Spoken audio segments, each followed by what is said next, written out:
Hello everyone, welcome to IAS PCS master class. UP triple SC video re exam के लिए इतिहास के कुछ बहुत ही इंपॉर्टेंट क्वेश्चंस जो कि पिछले कुछ एग्ज़ाम्स में पूछे गए हैं और इस बार इनके पूछे जाने की संभावना अत्यधिक है। तो कुछ ऐसे ही प्रश्नों को आज के टेस्ट में हल करेंगे। चलिए शुरू करते हैं। पहला क्वेश्चन है, विजयनगर राज्य किस नदी के किनारे स्थित था? देखो फ्रेंड्स, जो विजयनगर राज्य है ये स्थित था तुंगभद्रा नदी के किनारे। Option C. अच्छा, तुंगभद्रा सहायक नदी है किसकी?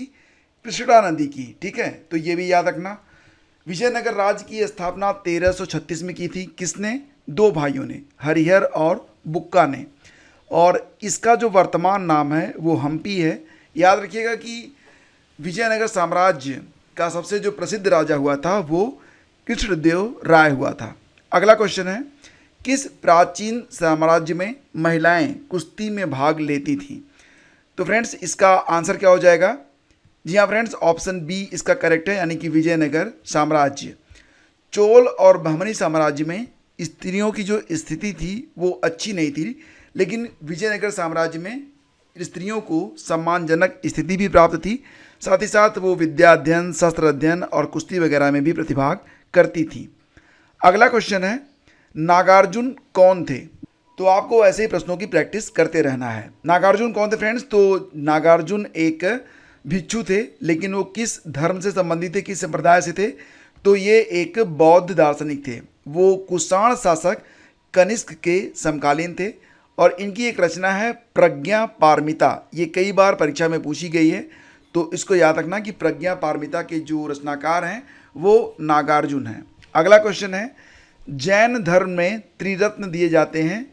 तो आप जानते हैं तीन रत्न जो जैन धर्म में हैं वो कौन कौन से हैं? देखो फ्रेंड्स, ये हैं सही विश्वास, सही ज्ञान और सही आचरण, यानी कि सम्यक दर्शन, सम्यक ज्ञान और सम्यक आचरण। ध्यान दीजिएगा कि जैन धर्म में कैवल्य ही जीवन का अंतिम दर्शन माना गया है। देखिए फ्रेंड्स, अगर आप वीडियो एग्जाम की तैयारी कर रहे हैं और करंट अफेयर को लेकर चिंतित हैं तो आप 700 से अधिक प्रश्नों की जो वन लाइनर सीरीज है इसको आप परचेज कर सकते हैं। इस ई बुक में आपको दिसंबर से लेकर अब तक जितने भी महीने हैं सभी से जो सबसे चुनिंदा प्रश्न हैं वीडियो एग्जाम के लिए वो देखने को आपको मिल जाएंगे, यानी कि एक कंप्लीट पैकेज है और मात्र 60 रुपये में आपको उपलब्ध कराया जा रहा है। डिस्क्रिप्शन चेक कर लीजिएगा। किस वर्ष बाबर ने सुल्तान इब्राहिम लोदी को पानीपत की लड़ाई में पराजित किया था? सुल्तान इब्राहिम लोदी ये मारा भी गया था बाबर के द्वारा और बाबर ने क्या किया था? तोपों का प्रयोग किया था इस युद्ध में। ये था पानीपत का पहला युद्ध जो कि हुआ था 1526 में। ऑप्शन बी आपका बिल्कुल करेक्ट है। 21 अप्रैल 1526 को पानीपत के पहले युद्ध में इब्राहिम लोदी की मृत्यु हो गई थी। बाबर ने तोप खाने का जो प्रयोग किया था वो बहुत ही एक तरीके से बहुत ही घातक साबित हुआ था और बाबर के लिए तो बहुत ही लकी रहा यह तोप। दिल्ली और आगरा पर बाबर का अधिकार हो गया था इस युद्ध के बाद।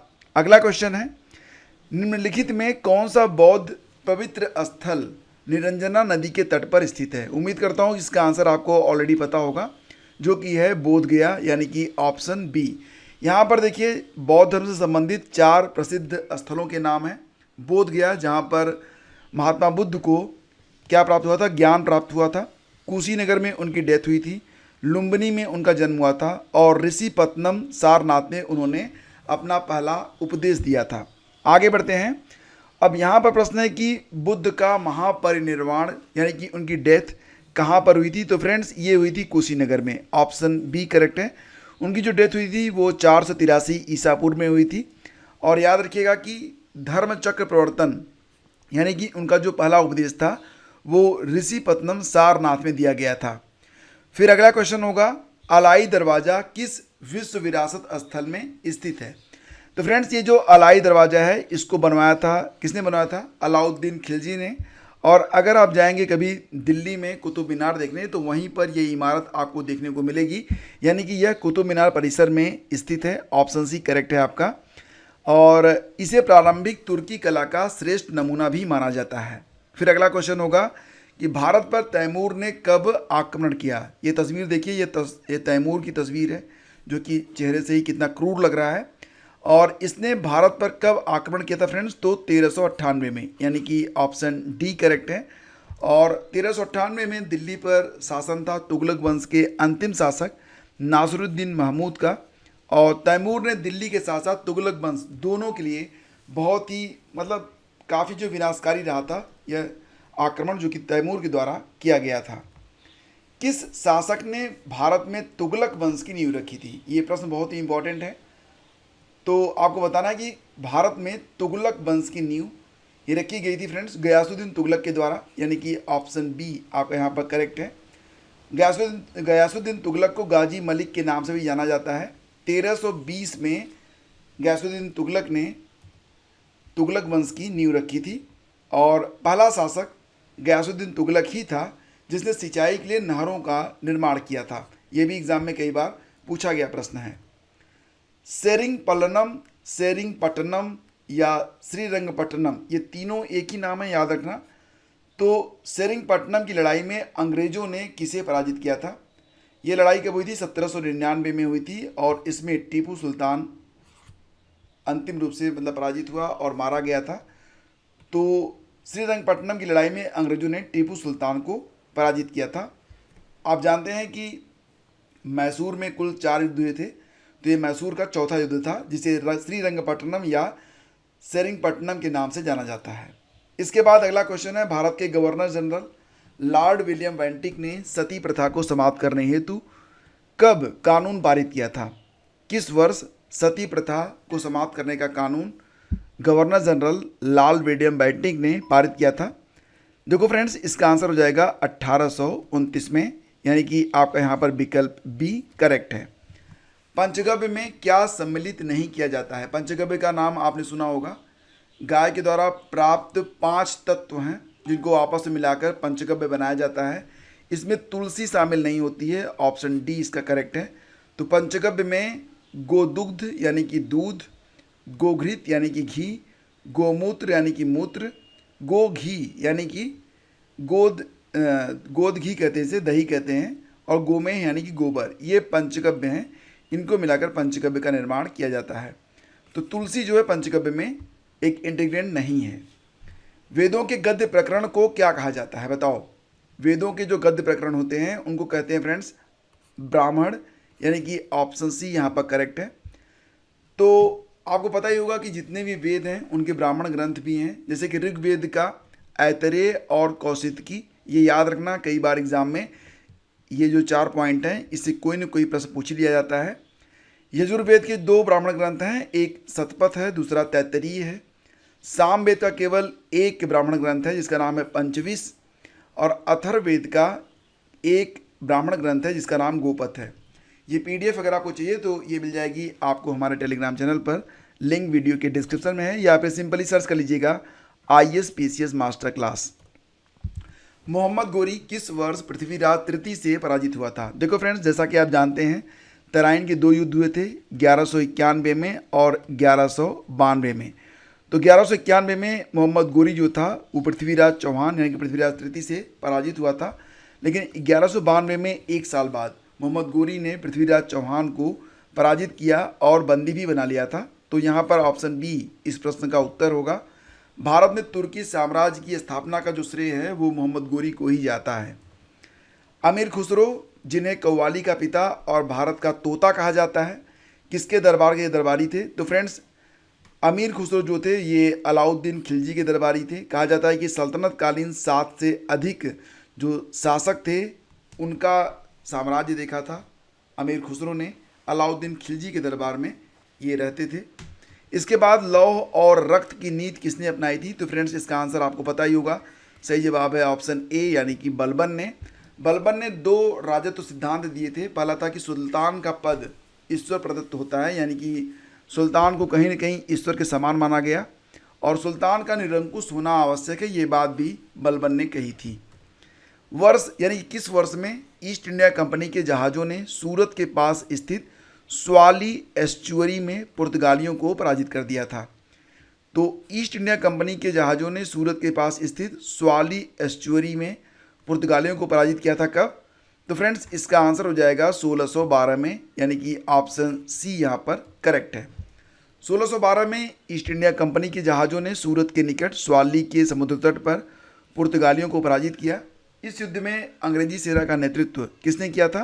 कैप्टन बेस्ट ने किया था। अंग्रेजों की इस विजय से पुर्तगाली एकाधिकार की निरंतरता भंग हो गई थी। पहली डेनिश ईस्ट इंडिया कंपनी ने अपना परिचालन किस वर्ष में शुरू किया था? डेनिश ईस्ट इंडिया कंपनी ने अपना परिचालन किस वर्ष शुरू किया था? तो फ्रेंड्स इसका आंसर हो जाएगा ऑप्शन ए, यानी कि 1616 में।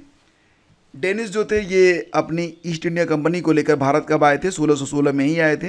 हालांकि 18वीं शताब्दी के अंत तक डेनिश अपने सभी फैक्ट्रियों को अंग्रेजों के हाथों बेचकर वापस चले गए। हड़प्पा काल का कौन सा नगर 3 भागों में विभाजित था? ये प्रश्न कई बार यूपीपीएससी और यूपी में पूछा गया। तो फ्रेंड्स ये है आपका धौलावीरा, ऑप्शन डी इसका करेक्ट है। ये बहुत ही इंपॉर्टेंट नगर है हड़प्पा कालीन, जो कि लगातार चर्चा में बना हुआ है। अभी यूनेस्को ने इसे भारत की 40वीं विश्व विरासत स्थल में जगह दी है और धौलावीरा यह कच्छ गुजरात में स्थित है। इसका स्थानीय नाम है कोटदा टिम्बा। कई बार पूछा जाता है कि कोटदा टिम्बा किस स्थल का नाम है, तो ये धौलावीरा का ही नाम है। इसके बाद अगला क्वेश्चन होगा कि निम्न में कौन सा उपवेद नहीं है। देखो फ्रेंड्स, उपवेदों की कुल संख्या कितनी है? तो 4 है। इसमें कौन कौन से वेद हैं? धनुर्वेद, शस्त्र शास्त्र, आयुर्वेद शामिल है, लेकिन योग वेद ये शामिल नहीं है। तो ये हमारा आंसर है। यहाँ पर आपको बताना चाहेंगे कि जो 4 उपवेद हैं उसमें एक आयुर्वेद है, दूसरा गंधर्व वेद है, तीसरा है शिल्प वेद या स्थापत्य वेद, और चौथा है शस्त्र शास्त्र वेद या फिर धनुर्वेद। ठीक है। पहली बार भारत पर आक्रमण करने वाली मुस्लिम, यानी कि पहली बार किस मुस्लिम ने भारत पर आक्रमण किया था? तो उसका नाम मोहम्मद बिन कासिम था। ऑप्शन सी यहाँ पर करेक्ट है। यह आक्रमण हुआ था 713 ईस्वी में। इराक के हाकिम अल हज्जाज ने मोहम्मद बिन कासिम के नेतृत्व में अरबों को सिंध पर आक्रमण के लिए भेजा था। पाल साम्राज्य भारत के किस हिस्से से संबंधित है? तो फ्रेंड्स जो पाल थे वो भारत के पूर्वी हिस्से में थे। ये बंगाल और बिहार से संबंधित थे। आपको पता ही होगा कि पाल वंश की स्थापना गोपाल के द्वारा की गई थी, लेकिन सबसे प्रसिद्ध राजा जो था वो धर्मपाल हुआ। धर्मपाल ने ही नालंदा विश्वविद्यालय और विक्रमशिला विश्वविद्यालय की स्थापना की थी। दक्षिण भारत के किस राजा ने 1741 में कोलाचेल की लड़ाई में डच ईस्ट इंडिया कंपनी को पराजित किया? 1741 में कोलाचेल की लड़ाई में डच ईस्ट इंडिया कंपनी को पराजित किया था किसने? मार्तंड वर्मा ने। यानी कि इस क्वेश्चन का ऑप्शन सी सही है। इसमें क्या हुआ था कि त्रावणकोर की सेना ने डच सेना को परास्त कर दिया था। Dutch east India company Bharat कब आई थी? 1605 में आई थी और डचों का पतन हो गया था 1759 में, जब अंग्रेजों और डचों के बीच एक युद्ध हुआ था और यह युद्ध वेदारा के नाम से जाना जाता है। वेदारा का युद्ध कब हुआ था? 1759 में। किसके बीच हुआ था? अंग्रेजों और डचों के बीच में, और इसी युद्ध में डचों का पतन हो गया। तो ये युद्ध कई बार रिपीट भी हो रहा है। फिर आज का ये अंतिम प्रश्न है कि बक्सर के युद्ध के बाद ईस्ट इंडिया कंपनी मुगल सम्राट को प्रतिवर्ष कितने रुपए का भुगतान करने को सहमत हुई थी? तो फ्रेंड्स इसका आंसर हो जाएगा 26 लाख, यानी कि ऑप्शन इसका बी करेक्ट है। आपको बताना चाहेंगे कि बक्सर के युद्ध के बाद 12 अगस्त 1765 को क्लाइव ने मुगल बादशाह शाह आलम द्वितीय से इलाहाबाद की प्रथम संधि की थी। उसकी शर्तें थी कि मुगल बादशाह ने बंगाल, बिहार और उड़ीसा की दीवानी ये कंपनी को सौंप दी थी। कंपनी ने अवध के नवाब से कड़ा ले लिया और मानिकपुर, मतलब अवध के नवाब से कड़ा और मानिकपुर को छीन लिया था और मुगल सम्राट को गिफ्ट दे दिया। कंपनी ने मुगल बादशाह को वार्षिक 26 लाख रुपए पेंशन देना स्वीकार किया और नजमुद्दौला को बंगाल का नवाब स्वीकार किया गया। तो फ्रेंड्स ये आज के 25 प्रश्न थे। इसी प्रकार की सीरीज लगातार अभी चैनल पर चलती रहेगी। वीडियो अगर आपको अच्छा लग रहा है तो लाइक और शेयर करना बिल्कुल मत भूलिएगा। एक प्रश्न है जिसका उत्तर आपसे उम्मीद करता हूँ कि आप ज़रूर देंगे। प्रश्न है कि उस पड़ोसी राज्य की पहचान करें जिसके साथ भारत सबसे लंबी सीमा रेखा साझा करता है। तो यहाँ पर ये जो ऑप्शन है इन्हीं में से एक आपका उत्तर है। मिलते हैं आपसे अगले वीडियो में। सब्सक्राइब का बटन नीचे है, उसको दबा दीजिएगा और लाइक करके शेयर कर दीजिएगा। Thank you so much.